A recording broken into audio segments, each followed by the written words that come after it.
Born too late to be boomers, too early to be millennials, and somehow completely invisible in between.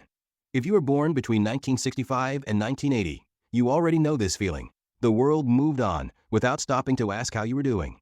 And the strangest part? You never complained about it, because complaining was never really your style.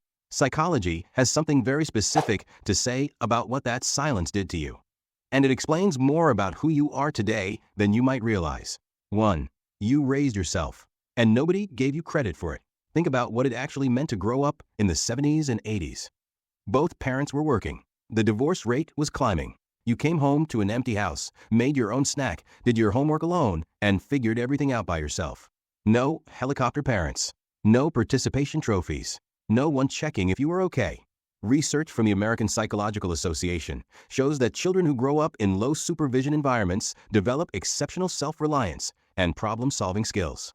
But here is what that research also shows. Those same children often develop a deep discomfort with asking for help, a nervous system that stays permanently in self-sufficient mode, even in adulthood, even when help is right there and completely available. Does that sound familiar to you? 2.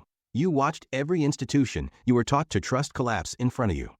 Watergate happened when you were barely a teenager. The AIDS crisis arrived when you were in your 20s. Corporate downsizing wiped out your parents' generation's loyalty to companies they had served for decades. And then, the dot-com bubble burst right as you were hitting your stride. Psychologists call this institutional betrayal. The repeated experience of watching systems and structures that promised stability simply fail to deliver. And what does that do to a person? It creates a generation that trusts competence over titles, that believes in what you can see and touch and prove, that has zero patience for people who talk a big game without delivering results. That is not cynicism. That is hard-earned wisdom, bought with decades of watching the world not work the way it promised it would. 3. You were the first generation to feel genuinely alone in a crowd. Gen X did not have social media to perform their loneliness for. There was no platform to post how you were feeling. No algorithm to validate your experience. When you were struggling, you sat with it, alone, in your room, with a mixtape. And you processed it in private in a way that no generation before or since has had to do. Research on generational psychology consistently shows that Gen X reports lower rates of seeking social support during stress than any other living generation. Not because they do not feel things, but because they learned early that feeling things was a private activity. That you handled your own emotional weight quietly, and then you showed up the next day and got on with it. 4. You are the bridge no one ever thanked. Here is the thing about bridges. Nobody celebrates them. They just expect them to hold. Gen X built the internet that millennials grew up on. Gen X managed the companies that Gen Z now works for. Gen X raised children with more emotional awareness than their own parents ever gave them, because they understood from experience what the absence of that felt like.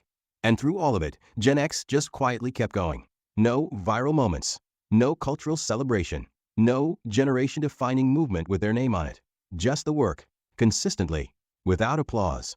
A 2019 study in the Journal of Aging and Health found that Gen X consistently scores lower on measures of social recognition and higher on measures of quiet resilience than any other generational cohort studied.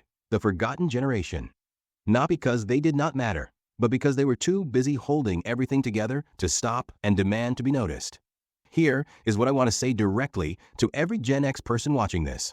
You are not invisible because you did not matter. You are invisible because you were so capable that the world assumed you did not need anything. You were the generation that raised itself, questioned everything, trusted nothing blindly, and somehow held everything together without asking for credit. That is not nothing. That is extraordinary. And if this is the first time someone has stopped to say that out loud, then it is long overdue. If this felt like someone finally saw your generation clearly, subscribe. This channel exists for exactly that kind of understanding. See you next Sunday.